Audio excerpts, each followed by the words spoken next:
Now, I feel like the first question one would ask is, what is game theory?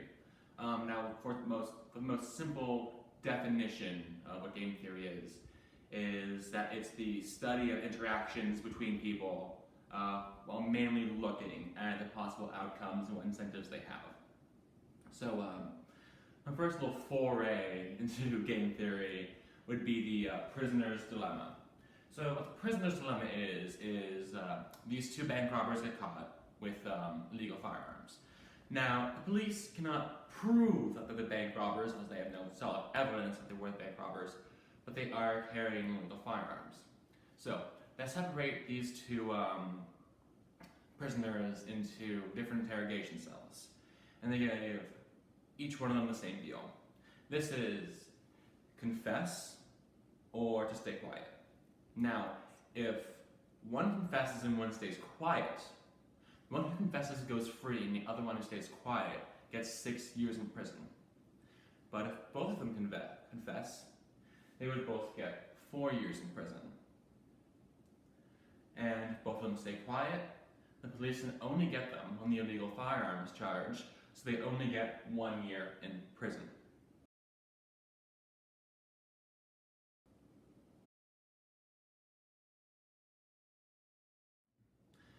So, how do we solve this problem? What should each of the prisoners do? What's in their best interest? So, if I stay quiet and the other person confesses, I'm going to get 6 years in prison. But if we both stay quiet, I'm going to get 1 year in prison. Now, what's going to happen if I confess? So if I confess and the other one doesn't, I'm going to get no prison. But if I confess and the other one confesses, I'm going to get 4 years. So regardless of what the other player does, it's best for me to confess. Now, how do we translate this into a real-world scenario?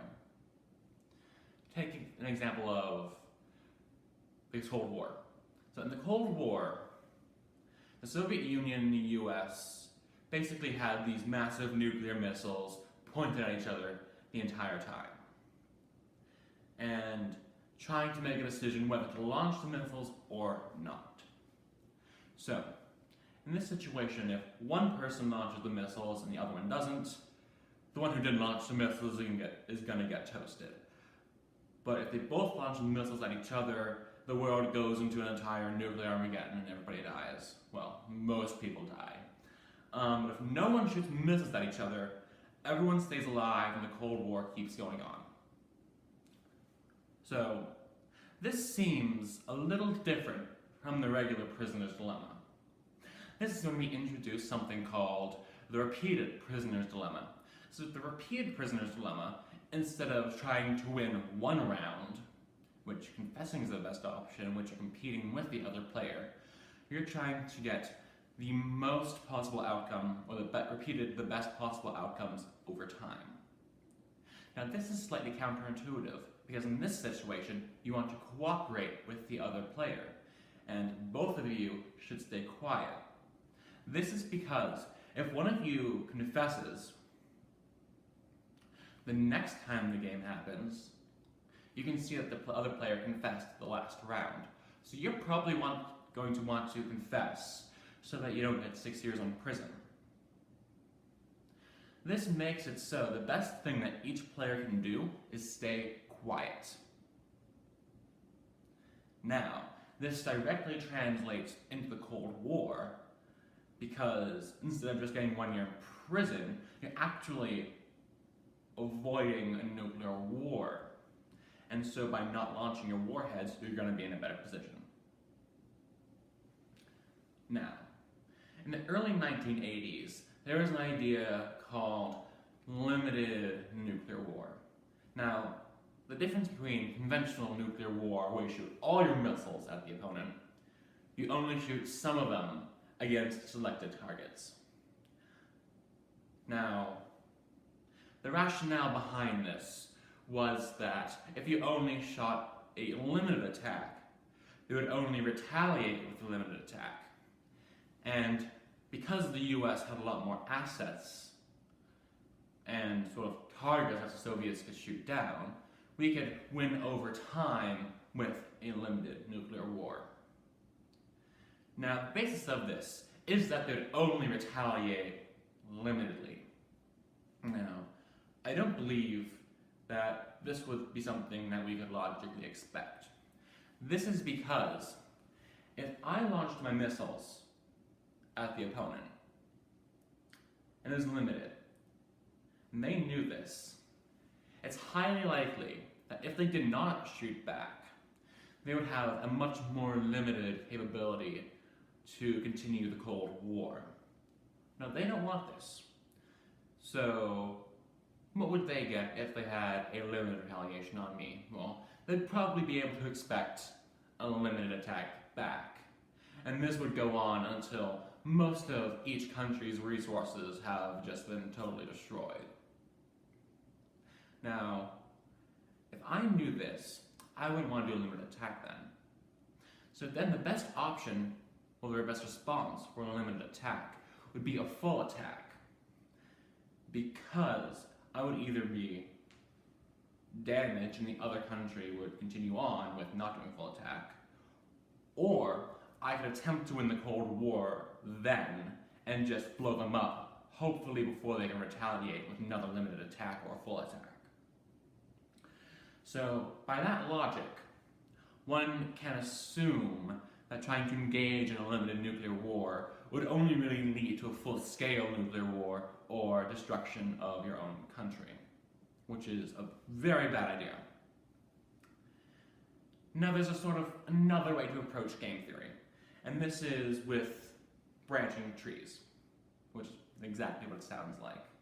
So I sort of use this to approach the current missile situation in Syria, which Trump launched several Tomahawk missiles at a Syrian airbase. So, let's take it from the very beginning with Trump's decision to shoot the missiles. So, in my eyes, he really had three main options. This would be doing nothing, in which case we would definitely preserve relations with Russia, and maybe we could try to improve relations with al-Assad, but that is highly unlikely seeing our current involvement in the civil war.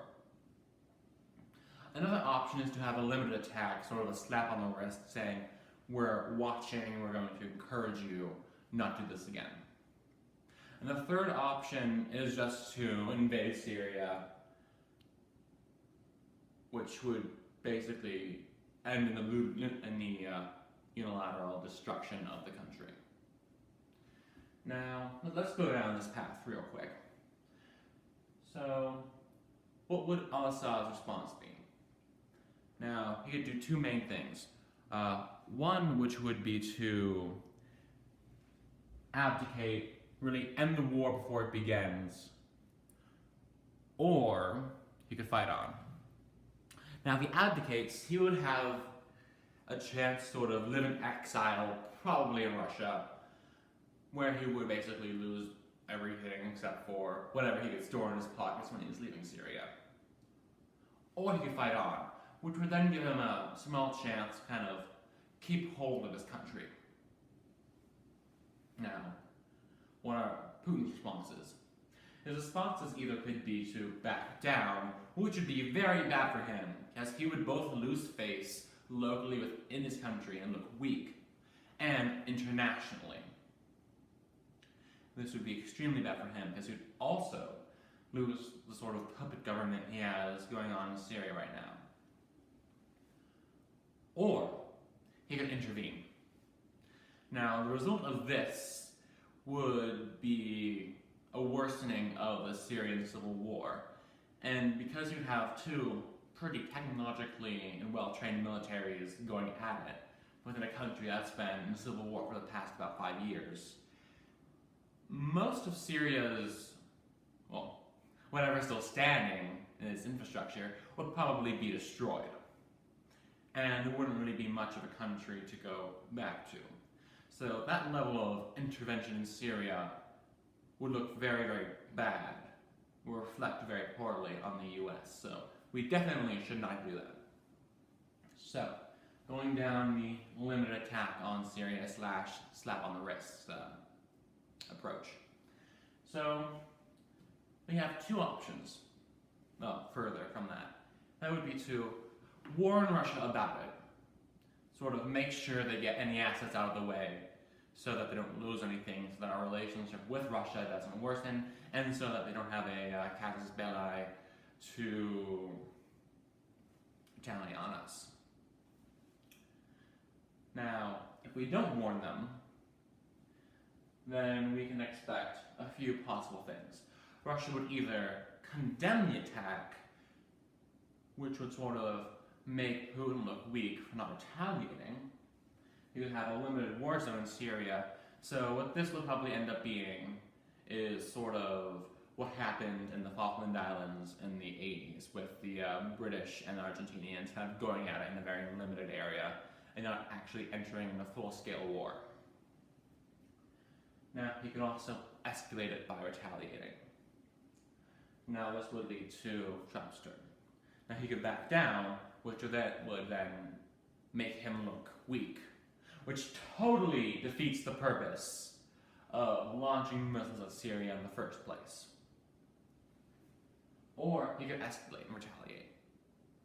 Now, if he does this, it's highly likely that we would enter in a chain of further escalations until we either reach a point where further escalation would be unsustainable and highly detrimental, or both countries end up going to a limited war in Syria. But by warning Russia, we are totally avoiding any of these risks. And then the only options that we would be affording Putin would be to either condemn the attack or to a sort of diplomatic retaliation. Now this would probably be sanctions or sort of like Khrushchev slamming his fist in the UN. Now this wouldn't really do anything for Russia because most of its diplomatic capabilities have been sort of snuffed out in the past 5 years because of their lack of global prestige and goodwill from their actions in Ukraine and backing al-Assad in Syria, and the further tensions along the EU border. And because we already have Russia sanctioned to hell, and because their economy's collapsed, a sort of sanctioning response would only serve to hurt Russia more and wouldn't really do anything good for Putin. So this wouldn't be a feasible response from him. So we would expect the condemning of the attack, which wouldn't really proceed to further escalations of the conflict because it's only saying, oh heavens, let's see how terrible this is. And it's not a real red line in the sand or attack that we would want to retaliate for. So, now we have that kind of packed away, what could al-Assad do? Now, the US has a few lily pads near Syria. Now, a lily pad is a small base with around less than 300 people. And if he did this, then we would definitely expect Trump to retaliate. Because if we didn't, then we would be looking weak and backing down Syria. And then we would be giving more incentive for al-Assad to do whatever he wants in his country, which would then again defeat the purpose of having a limited attack. So, we would then expect the US to retaliate for al-Assad's retaliation, which would probably be much worse than a few hundred people getting injured or killed. Now, he could also kind of back down and quietly stop using chemical weapons. This would be the best outcome because he would not risk further retaliation. Then he would have to kind of burden the financial loss of initially buying said weapons. This wouldn't be too bad. And by doing this, he would be avoiding further tensions between the U.S., at least to a degree. Now, that should be really all that I have come up with.